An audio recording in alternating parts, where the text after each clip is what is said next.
അഗ്നിവീർ പദ്ധതിയിൽ കേന്ദ്രത്തെ വീണ്ടും കടന്നാക്രമിച്ച് പ്രതിപക്ഷ നേതാവ് രാഹുൽ ഗാന്ധി. വീരമൃത്യു വരിച്ച അഗ്നിവീർ അജയ് കുമാറിന്റെ കുടുംബത്തിന് നഷ്ടപരിഹാരം ലഭിച്ചിട്ടില്ലെന്ന് രാഹുൽ വീണ്ടും ആവർത്തിച്ചു. ഇൻഷുറൻസ് തുകയും നഷ്ടപരിഹാരവും രണ്ടും രണ്ടാണെന്ന് രാഹുൽ കേന്ദ്രത്തെ ഓർമ്മിപ്പിച്ചു. എക്സ് പ്ലാറ്റ്ഫോമിൽ പോസ്റ്റ് ചെയ്ത വീഡിയോയിൽ കൂടിയാണ് അഗ്നിവീർ വിഷയത്തിൽ രാഹുൽ വീണ്ടും കേന്ദ്രത്തിനെതിരെ രംഗത്തെത്തിയത്. സേവനത്തിനിടെ വീരമൃത്യു വരിച്ച അഗ്നിവീർ അജയ് കുമാറിന്റെ കുടുംബാംഗങ്ങൾക്ക് യാതൊരു വിധത്തിലുള്ള നഷ്ടപരിഹാരവും സർക്കാരിന്റെ ഭാഗത്തു നിന്ന് ലഭിച്ചിട്ടില്ല.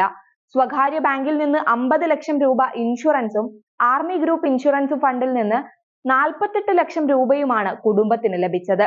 അല്ലാതെ സർക്കാരിന്റെ ഭാഗത്തു നിന്ന് എക്സ് ഗ്രേഷ്യ പേയ്മെന്റ് ആയി യാതൊന്നും തന്നെ ലഭിച്ചില്ലെന്ന് രാഹുൽ വീഡിയോയിൽ ആരോപിച്ചു. ശമ്പള കുടിശ്ശിക പോലും അവരുടെ ബാങ്ക് അക്കൗണ്ടുകളിലേക്ക് അയച്ചിട്ടില്ലെന്നും കുടിശ്ശികയായി കിടക്കുന്ന ശമ്പളം അയച്ചു കൊടുക്കാത്തത് എന്തുകൊണ്ടെന്നും രാഹുൽ വീഡിയോയിൽ ചോദിച്ചു.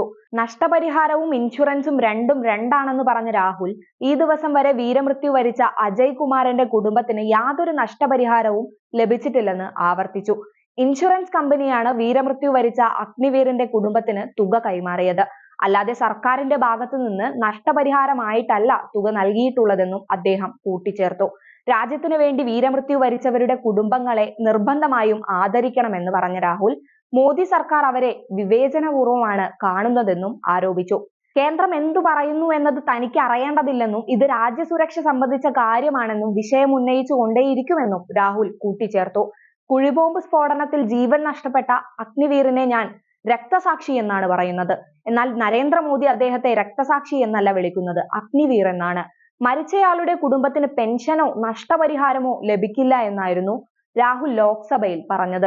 എന്നാൽ രാഹുൽ തെറ്റായ പ്രസ്താവനകൾ നടത്തുകയാണെന്നും അതിർത്തി സംരക്ഷിക്കുന്നതിനിടെയോ യുദ്ധത്തിലോ ജീവൻ ബലികഴിക്കുന്ന അഗ്നിവീറിന്റെ കുടുംബത്തിന് 1 കോടി രൂപ നഷ്ടപരിഹാരം നൽകുമെന്നും മന്ത്രി പറഞ്ഞിരുന്നു.